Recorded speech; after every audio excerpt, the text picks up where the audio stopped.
I am Father Dion, the Post-Catholic Chaplain of the Headquarters and Headquarters Support Group of the Philippine Army. And this is Salita ng Diyos, ang ating gabay. Today is Tuesday, July 15, 2025, and we celebrate the memorial of Saint Bonaventure, Bishop and Doctor of the Church.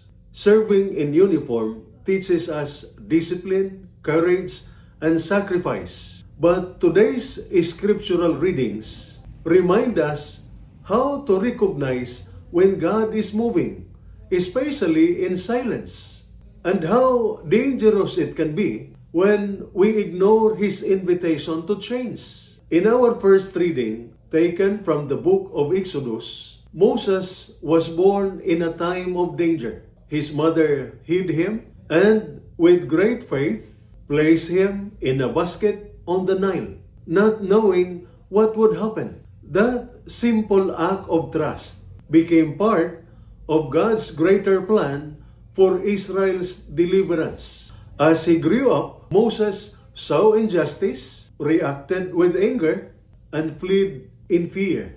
But even in his failure and isolation, God was shaping him for something greater. Military life is full of hidden struggles, long deployments, family separation, moral injuries, emotional wounds, and unseen sacrifices. Many times, it feels like we are adrift, uncertain of what comes next, just like Moses in that basket. But this reading assures us God is at work, even in the quiet.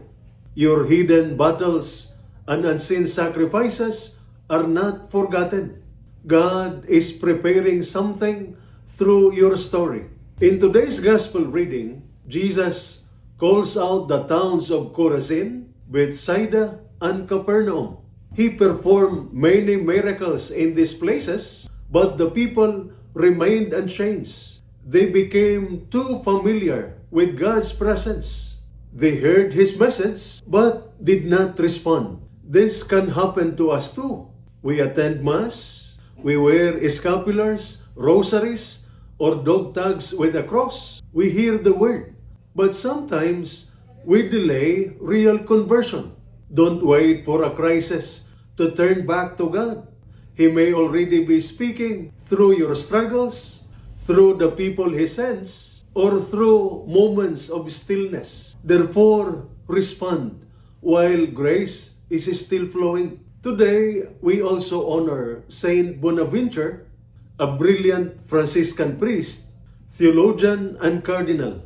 He could have taken pride in his knowledge and high status, but what made him great was his humility and total surrender to God. His life teaches us that rank, intelligence, or training mean little if they are not offered back to God. Whether we serve in command or in the background, our life has true purpose when it is lived for something greater than ourselves. Your quiet sacrifices matter to God. Don't lose heart. Don't delay your response to grace. When God calls, act. Use your position, mind, and heart to serve God and others faithfully. We are trained to always be ready for battle. But let us also be spiritually alert. If God is whispering to your heart or shaking your world, don't ignore it. Because when you respond with faith, your life becomes a mission that brings light, healing, and purpose. Not just to you, but to those around you. And this is Salita ng Diyos, ang ating gabay. Let us pray. Lord God, in silence, teach us to trust You. When You call, give us the courage to respond.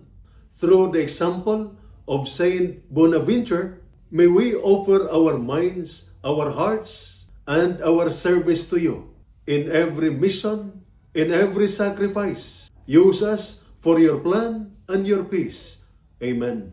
And may the Almighty God bless you and your family, the Father, the Son, and the Holy Spirit. Amen.